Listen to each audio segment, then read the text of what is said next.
Hello learners, welcome to today's class. Today we will be looking deeply into the formal aspects of the novel.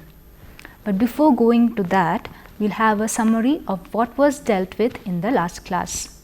In the last class, we saw an introduction to the novel, introduction into the author's biography, the plot of the novel, the detailed summary of the novel and the themes of the novel and things like that.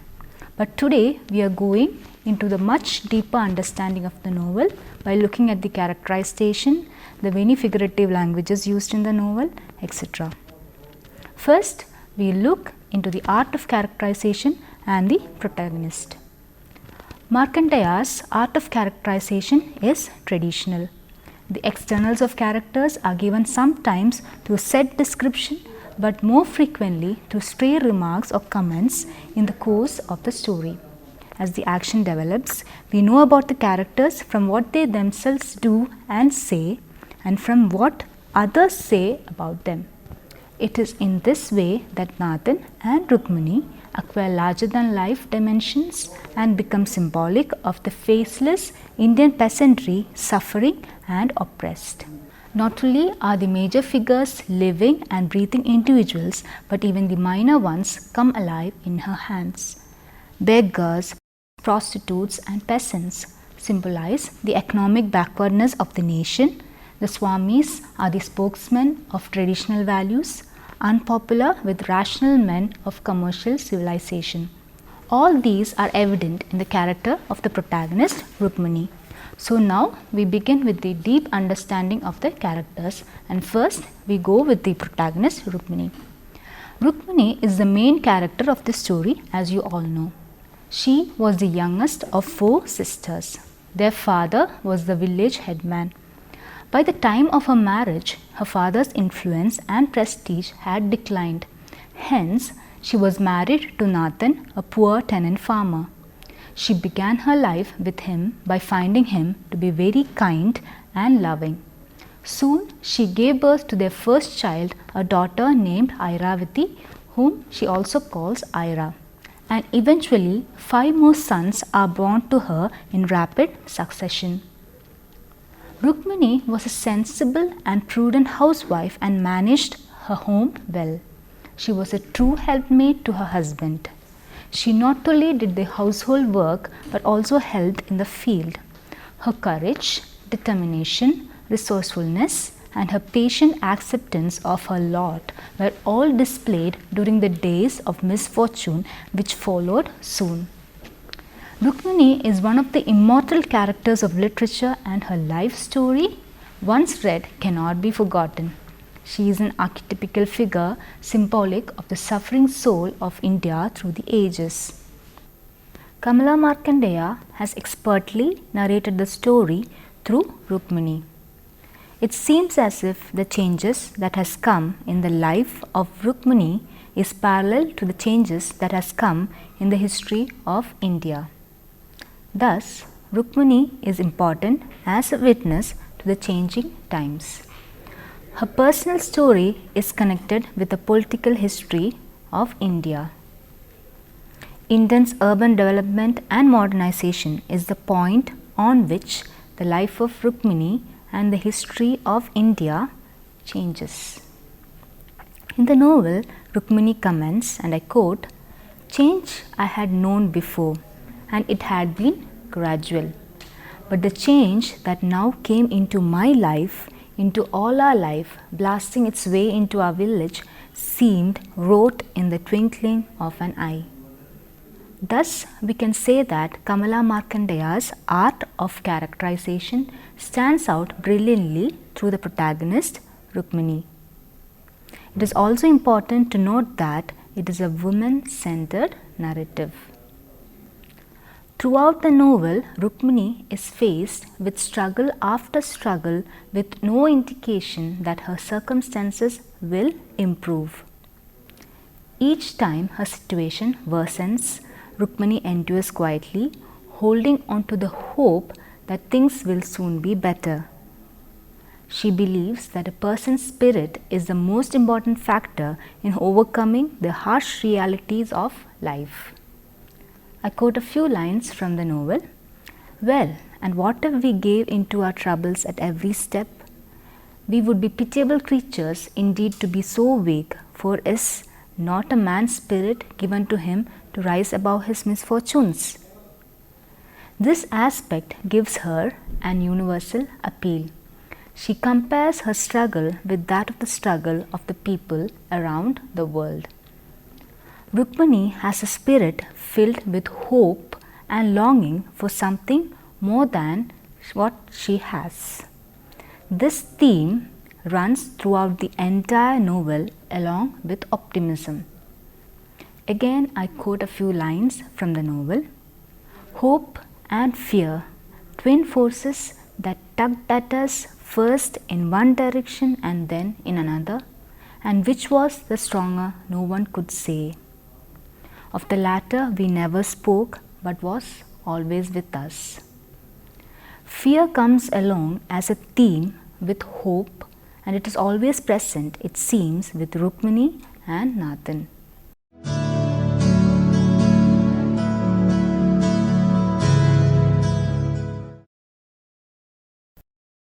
Now let's look at the other characters in the novel.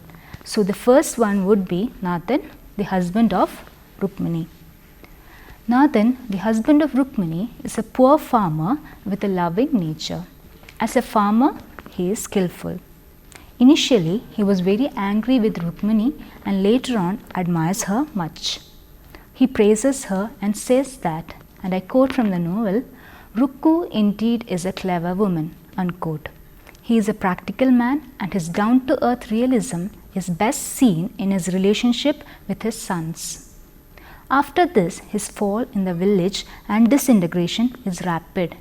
He drifts to the city in the hope of finding shelter with his son Murugan. Failing in that, he lives for some time as a beggar on the charity and shelter provided by the temple. Then he takes to breaking stones and hopes to earn enough to return to the village. But he is not fortunate enough to come back home to his village. He falls ill and passes away calmly in the lap of his beloved wife and lifelong companion. He is a typical Indian peasant both in his suffering and his nobility and integrity of character. Now we look into another character who is also a minor character in the story named Kunti. Kunti is a negative character in the novel. She is immoral, corrupt, scheming, intriguing and totally heartless. Though a minor character, she serves as a foil to Rukku and Aira. Kunti stands for the modern, the progressive and the urban, and the evil which is inherent in the modern and urban way of life. An important thing to be noted here is that the strong characters in the novel are women. This is reflected through the characters like Rukmini, Airavati and Kunti. The critic Shoshana M. Lando talks about this in her article The Value of Suffering in Kamala Markandeya's Nectar in a Sieve, and I quote a few lines from that article. Kamala Markandeya's Nectar in a Sieve portrays its positive women characters as ideal sufferers and nurturers. Rukmini and Aira appear in Nectar in a Sieve as opposites of Kunti. Their goodness originates in their acceptance of suffering, whereas Kunti's evil originates in her refusal to sacrifice herself for others. As ideal images, Markandeya's heroines correlate with Shirvada's conception of how early Indo-Anglican novels portray women as Sita-like characters. By fulfilling cultural values, however, Rukmini and Aira find in their way of life not only suffering but also a sureness and inner peace.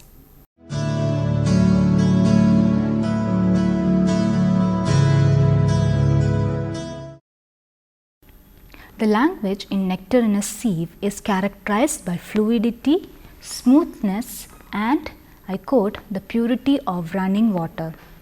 Kamala Markandeya's language is full of lilt, a richness of color and texture which lends a poetic touch to her descriptions. This is predominant in her descriptions of the village and the rhythms of rural life in the novel Nectar in a Sieve. According to the famous Indian critic Srinivas Iyengar, sufficiency and suggestiveness are the outstanding qualities of Markandeya's prose, as is evident in the following lines from the Nectar in a Sieve. And I quote a few lines from the novel. Rain had softened the road, liquid mud came squelching up between my toes as I walked. Ahead and behind me were scores of footprints, many of them like small pools where water had seeped in. The cart tracks were full of water too, long lines crisscrossing with mud flung upon either side of the trenches. End of the quote. Now another instance from the novel, and I quote, walking in rain or experiencing tear, the sense of secret shame or guilt, love or revulsion, fulfillment or frustration, stillness or pandemonium, the right words evoke the scene, the feeling, the action or the psychological state. End quote. The beauty of Markandeya's style lies in its natural fusion of the personal and the political, the individual and the rational, and traditional and the modern. She admits the importance of physical and material needs, but she prefers to idealize life while also depicting sympathetically the existential anguish of her characters. Markandeya writes within the framework of the English tradition.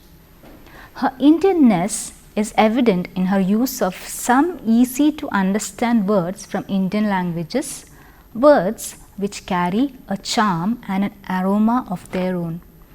A list of such words she herself has given in the very beginning of the novel Nectar in a Sieve with their English renderings. Her Indianness is also seen in her use of vivid and sensuous imagery from the common scenes and sights of India. Markandeya's use of English is very similar to how an Englishman would use the language, and yet her novel has clear indication that it is written by an Indian English novelist.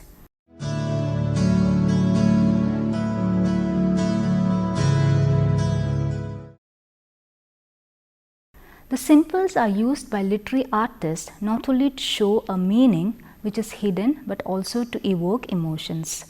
For instance, Markandeya uses the village, the thatched hut with mud walls, agriculture, green fields, the garden of beans and brinjals, the birds and other rural objects to symbolize home and happiness.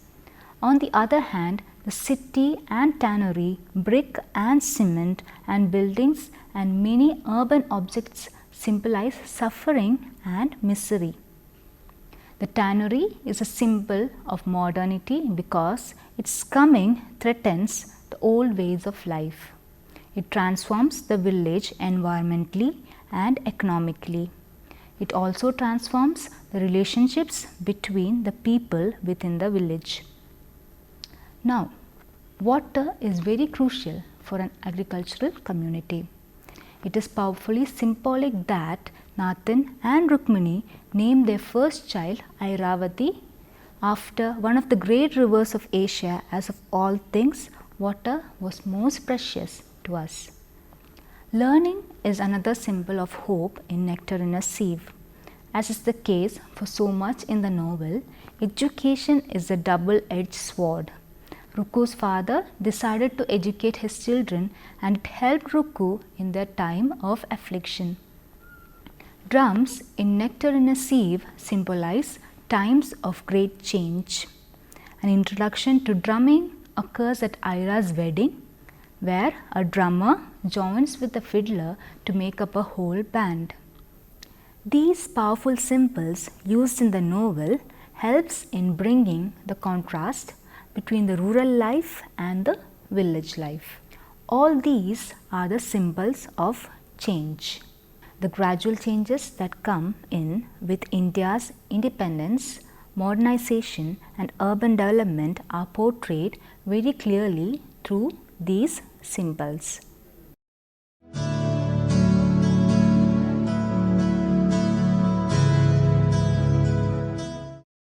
Now we move on to another aspect of the formal language used in the novel, and that is irony.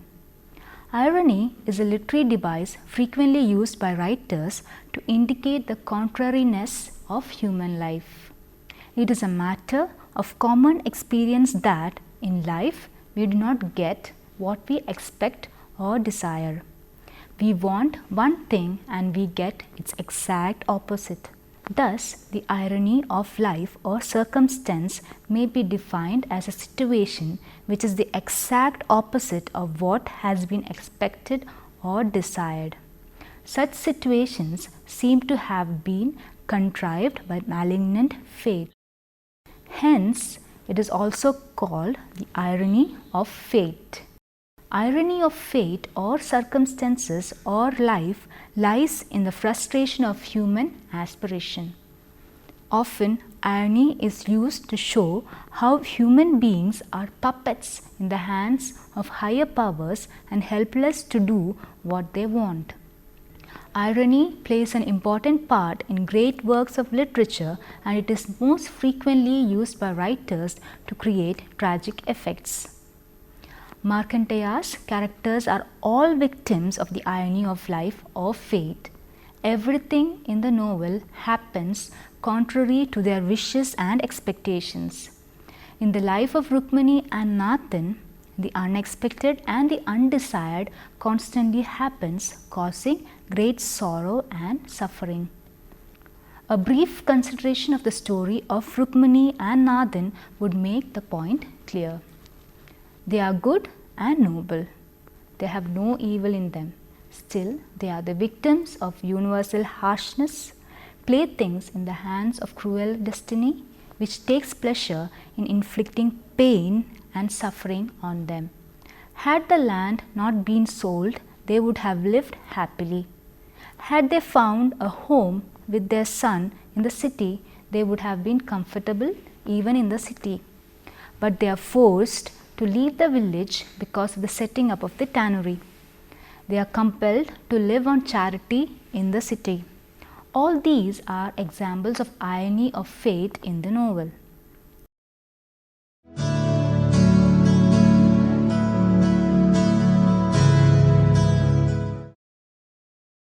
As you all know, this novel was critically acclaimed not only in India but also around the world. So it is important to look at certain critical comments on the novel. Now, industrialization of a rural community brings in its wake a number of problems. Prices begin to rise and the farmer is unable to make both ends meet by working on the land. There is hardship, hunger and starvation, and the natural consequence is that people have no option but to migrate to some industrial town and take up some service in the industry. Rukmini is a triumph of the spirit of tradition, but she is also the child of transition.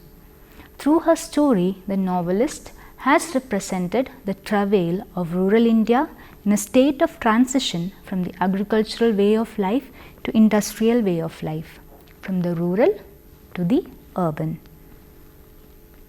As Dr. Krishna Rao remarked, and I quote him, in Nectar in a Sieve, Markandeya dramatizes the tragedy of a traditional Indian village and a peasant family assaulted by industrialization. End quote.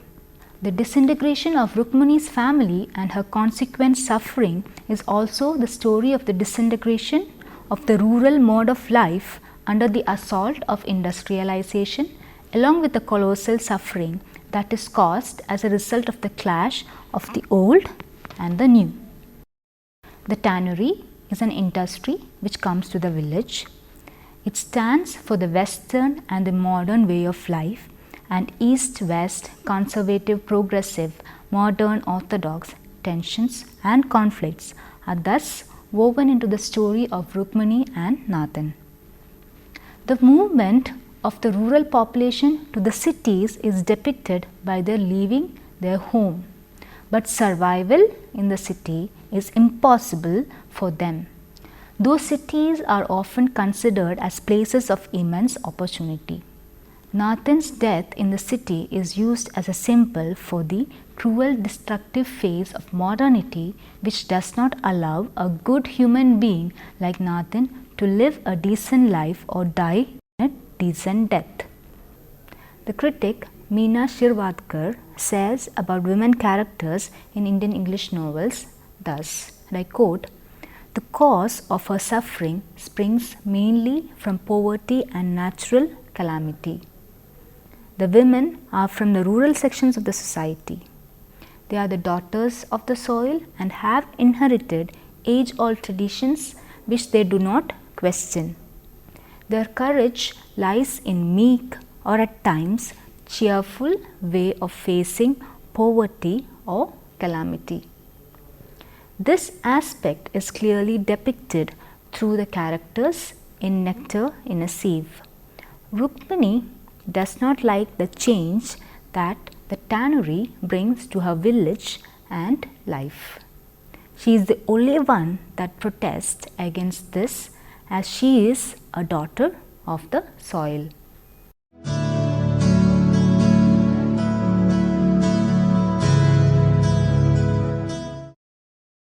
Now, it is also important to look into the three facets of the novel and its conclusion in great detail. Markandeya's novels have a rich texture. They tell a personal story, but the story is told against a vast social background, and we are also told of the conflicts and tensions which cause suffering and tragedy. For example, Nectar in a Sieve is the autobiography of Rukmini. The social background is provided by a village in transition, and the conflict and tension are caused by intrusion of modern industry.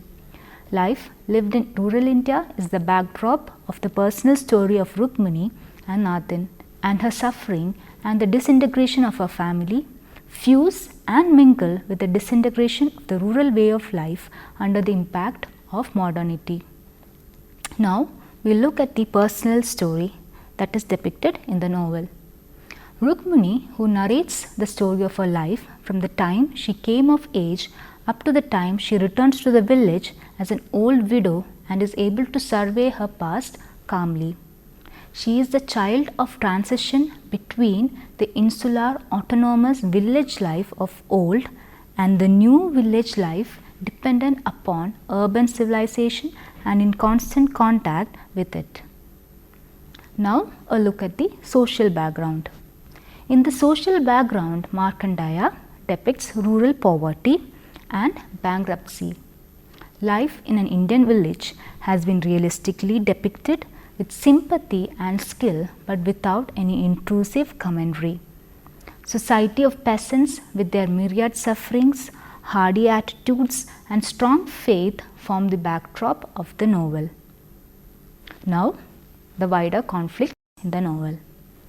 The suffering of rural dwellers is accentuated as a result of the wider conflict between the agrarian and industrial way of life. The coming of the tannery spells ruin and disaster for the humble villagers, for it is in conflict with their own way of life. And now we come to the conclusion. The narrative comes to an end in an open-ended manner, bringing to a close the life of the narrator up to this point. The manner in which Rukmini tells her story suggests that she relives it with correctives which only hindsight can provide. In the novel, Kamala Markandeya dovetails the personal story of Rukmini with the political and economical history of India. It is a linear narrative with one narrator, the protagonist Rukmini. The entire novel is well plotted. The first part of the novel deals with the life in the village, and the second part slowly brings in the gradual changes that come with modernization and the urban life. The changes happen both in the life of Rukmini and in the history of India. Thus, both these are well connected in the novel. And now we come to the end of this class, but in the next class we will still learn about new Indian writers. Thank you.